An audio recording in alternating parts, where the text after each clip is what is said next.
Hello, this is Diane Gremmel for the New Era Times, an online newspaper for the new era.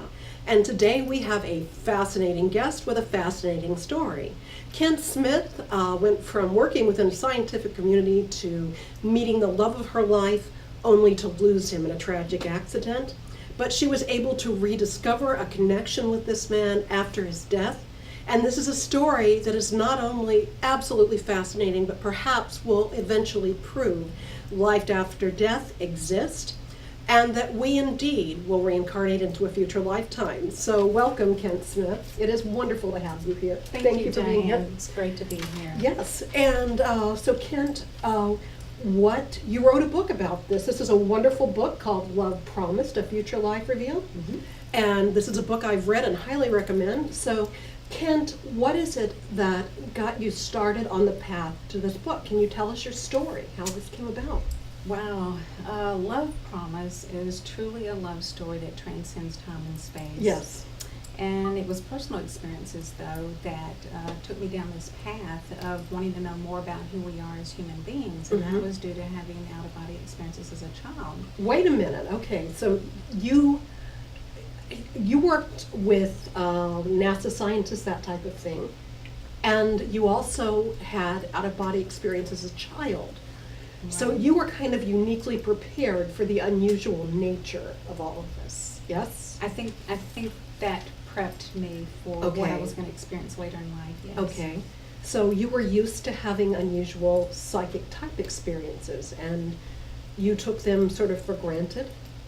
Well, I didn't understand them for years, and then when I did, I really didn't talk about them, but for fear of people thinking you're crazy. Yeah. So in the community, in the aerospace industry that I worked in, I pretty much kept the metaphysical side of me to myself. Okay, so how does the story start? What led you to write this book? Well, I was asked to write Love Promised, and it took me 3 years to decide to write it. But I was asked to tell my story by my boyfriend who crossed over.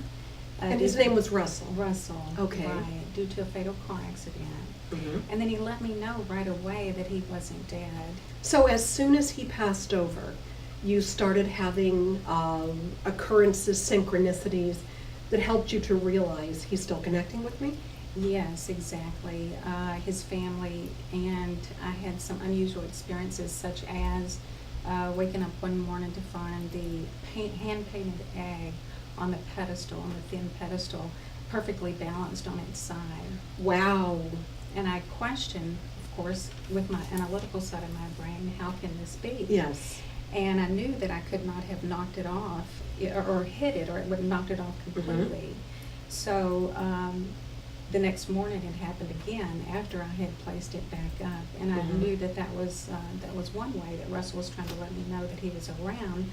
Plus the unusual pressure that I had in my ear. His father was having experiences with Russell's dogs barking feverishly in the middle of the night, and a computer printer had been knocked off of Ron's desk in the middle of the night, and no one was there. So, and his aunt saw him. So Russell's father's name is Ron? Ron. Okay. Right.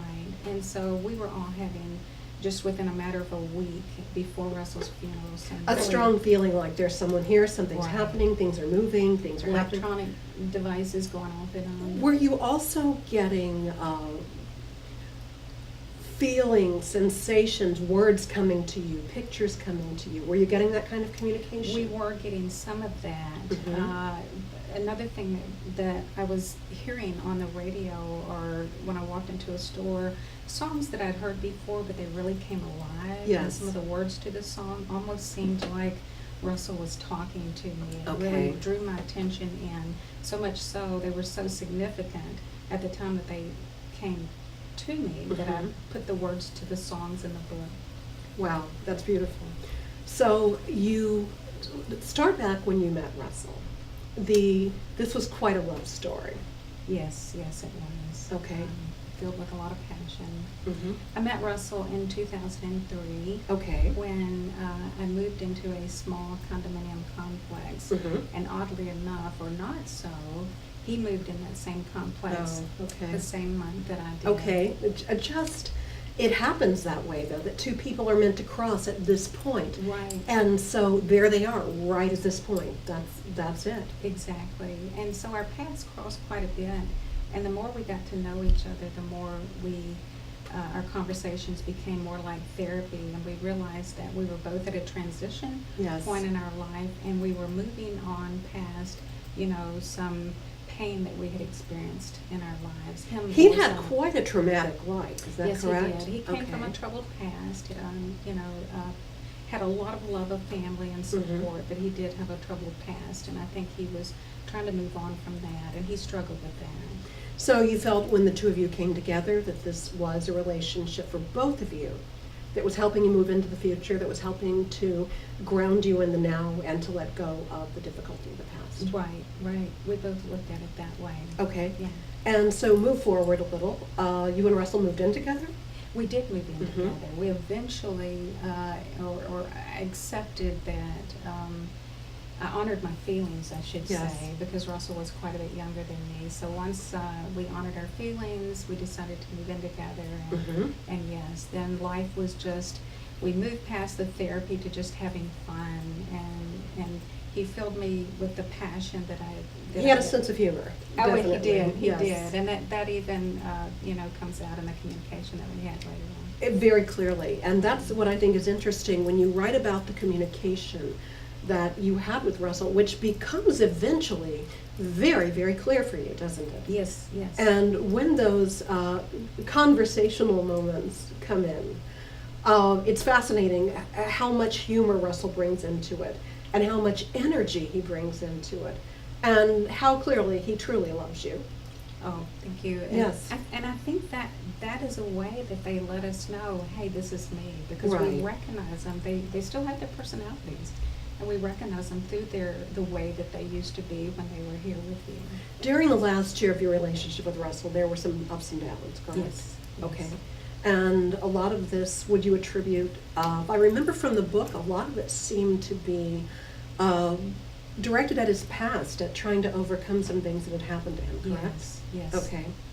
And so, to be honest, the relationship was wonderful, it was invigorating, it was fantastically energizing, but at times it was really taxing, wasn't it? Oh, we had some very challenging moments, yes, we did. But never without love. Oh, always with love. Okay. Even when we separated, I talk about a couple incidents that happened in the book, that lets the reader know that even though we were no longer apart that last year, there was still very much love involved. Okay.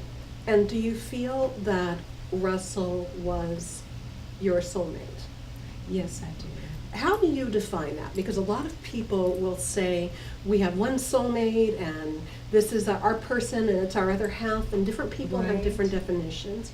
And then I had a Hindu friend who told me that their definition was the people we come to Earth to learn with. And so I think so many people have different definitions. So what is your definition of a soulmate energy? Well, I don't think a soulmate energy necessarily has to be a romantic relationship. Mhm. I think we choose. I learned a lot about soulmates when I read the book, The Silver Cord, Lifeline to the Unobstructed. Okay. And that we are born into this world, or manifested into this world, a spark of the creation of God, and that we do usually come with, not as a pair, 2 or 4, but as 3. How interesting. Right. Now, okay, so 3, why 3? So we can work out triads together, so we can work out different... It must be, but I did learn later in my communication that, Yes. of some people that were my soulmate that I wouldn't have thought would have been, but I do remember there being a very strong connection with Okay, them. so there can be people who are soulmate energies to you that you're going to learn with. There are also people that you come in what you understand as a triad as opposed to a pair. Right. Okay, to work out different issues together. Mhm. And then there are soul groups that we come in Right. to work together. So there are a Right. lot of different layers. Oh, exactly. I Okay. mean, I'm told between me and Russell, there are 1,145 in our lifeline Wow. together that we keep, reincarnating. So that connection stays. It Right. goes on from different, and you talk in your book about the love that you felt and the loss that you felt. Tell us about Russell's, how Russell passed. Oh, that was very traumatic, probably one of the most traumatic moments of my life. I received a phone call from Russell's father actually on the day of the accident, and he couldn't actually speak, or I could not understand him. He was so upset, Oh, okay. and he handed the phone to the police officer, who then told me Oh, how traumatic. that he didn't make it. And So he'd had a major car accident. he was in a major car accident, right? He was sitting on the side of the freeway, and a truck hit him going 79 miles an hour, and it was sitting still. Oh my gosh. So, yeah. Okay. And his father was actually, came up on the scene of the accident. Russell was having car problems. And his father was coming to help him with the car. Right. That must have been, that must have I been can't just even imagine a what terrifying thing to have come upon, a horrible Right. thing to see. Right. And for you and Ron then, these communications that came started to help you to heal from this Oh. traumatic event. So when we come back, we're going to be talking to Kent Adam Smith about this wonderful book, and we're going to be talking about her relationship with Russell, all of the amazing information that came through, and what it tells us about our future. We'll be right back. This is Diane Gremmel for the New Era Times, and we're here today with Kent Smith. And Kent has written a wonderful book called Love Promised, A Future Life Revealed. And in this book, she chronicles her life and the afterlife of her beloved Russell. And so, Kent, we had just been talking about Russell's passing and the fact that you had begun to have a few experiences, synchronicities after his passing that let you know that he was still there. So before all of this happened, again, you had worked within the scientific community, worked with people from NASA. What was your view of an afterlife before you met Russell, before all of this transpired? Well, actually, I had studied a philosophy of life called concept therapy. Okay. My father introduced me to that. Okay. At the age of 16. So I relished in that, especially after having the out-of-body experiences I had as a child. Mhm. I really wanted to know about life from both a science and a theology perspective. Interesting. And concept therapy was not a religion, but it was, A way of processing things and looking at things. exactly. It was Okay. a philosophy of life. Mhm. And so my view of the afterlife was, I looked at it as this, everything is energy, everything's in constant motion, and that, but I very much believed that there was a creator, Okay. This all couldn't have been, it Had couldn't you have thought happened. about what do we do after we die, or what are things like on the other side? It was mostly on an intellectual level, and I think There you like go. most people, we just have an abstract thought about what we think the afterlife is, but I don't think basically we like to talk about it or think about it too much, because it is the unknown. So the death of someone that you love very much sort of starts you to thinking about it. Exactly. And I know you said in your book that you felt your intuition started to increase greatly the more you communicated and received messages and noticed synchronicities, that things really seemed to open up for you. Right. And eventually you find yourself receiving messages from more than just Russell, correct? Yes. Okay. Yes. So one of these was your father. Correct. How did that happen? What did you just one day realize, my father's here? Well, he actually started communicating with me and with us. Okay. And so he let us know. So right with away. us, he also communicated with Russell's father. Right. We actually That's had beautiful. sessions together. Okay. And where we brought their energies in. Mhm. And but it was like 6 months after we'd been communicating with Russell that Dad Mhm. actually showed up. That must have been a wonderful moment Yes, for you. it was. It really was. And did you receive information or ideas that gave you some form of proof, yeah, this is my dad I'm feeling, this is Dad here? Or was there something that gave you a verification? It was the words that he used. They were his words. His words, the phrases that he would use. He would bring up experiences that, we had had in the past that we hadn't thought about in years. Mhm. And then my grandmother, his mother, showed up too. And so. Wonderful. So whether someone else was helping to facilitate these connections or they were coming just to you, either way, you had a very strong feeling.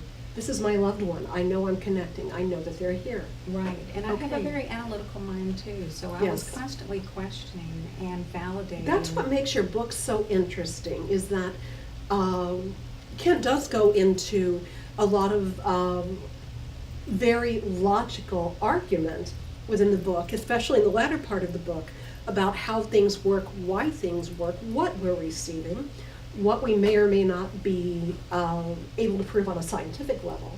And so when someone comes at this from a scientific direction, it's even more interesting, to me at least. Exactly. So for the person who wants to enjoy the wonderful love story that Russell and Kent had, who wants to experience the wonderful connection that Kent has had with those who passed over, it's a wonderful book. But to me, for someone who wants to read the book as a process of thinking through the afterlife and thinking through the physics of the afterlife, it's also a fascinating read.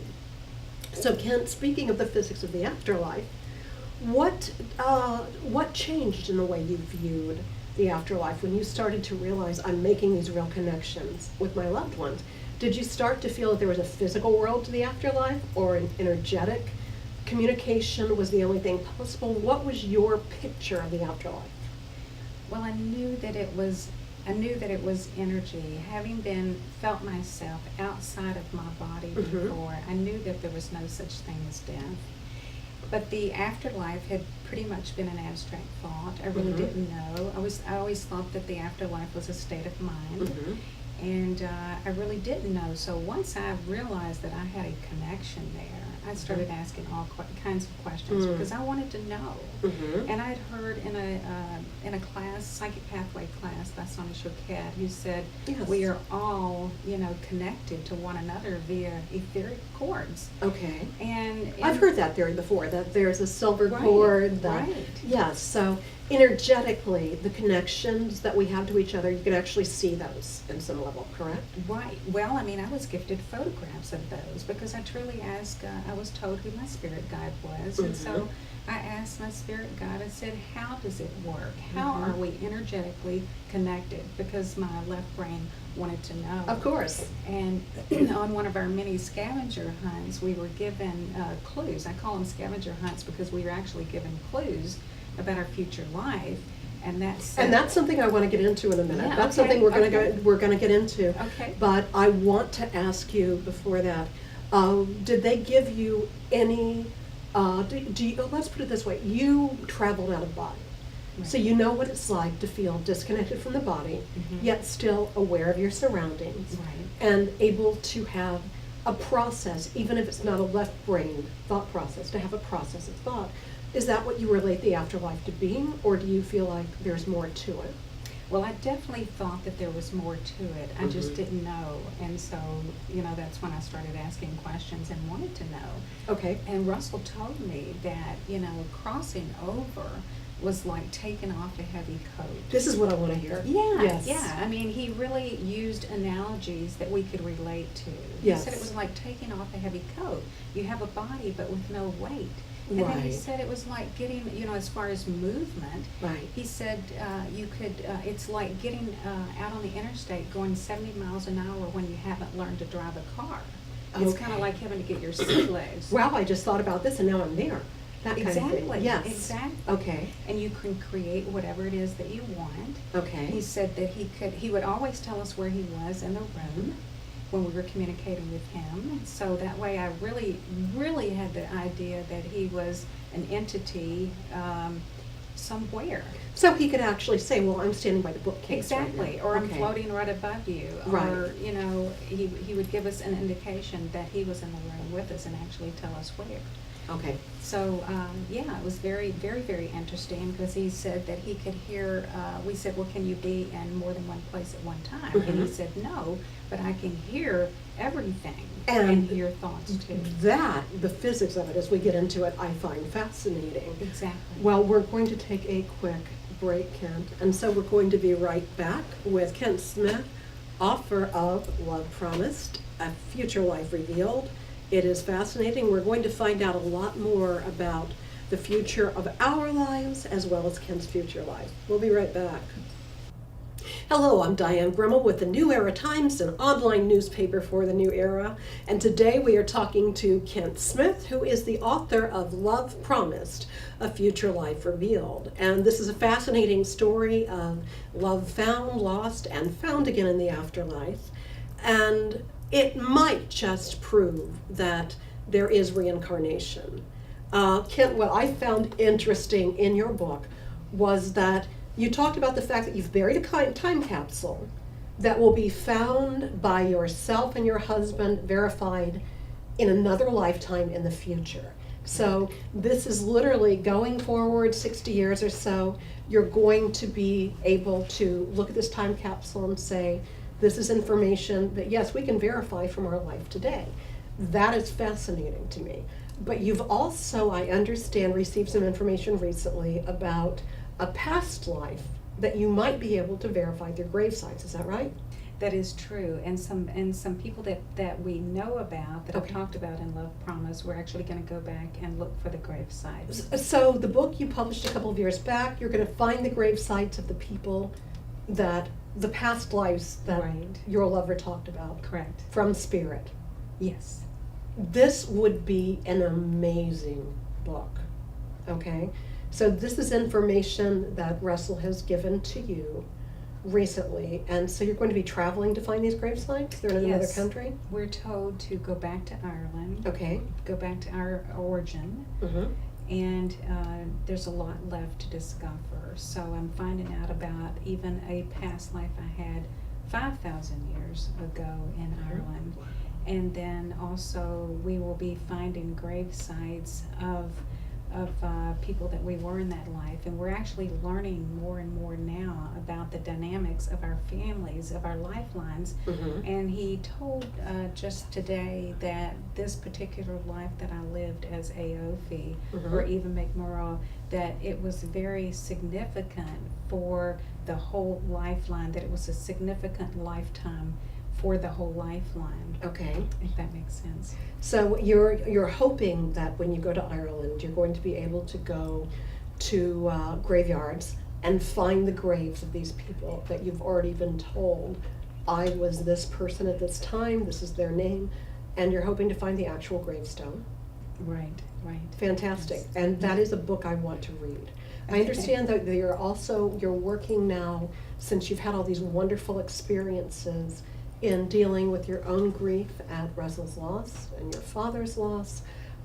You're starting to help other people who've gone through a grieving situation. Is that correct? Yes, that is correct. In fact, that's one of the whole, besides burying the time capsule, which we were asked to do, I really have a passion in life now to try to help others understand that we truly do not die, that we're never 6 feet under, and there's so much more to who we are as human beings than we actually know right now, especially if we identify with our physical body only, because we're much more than our physical body.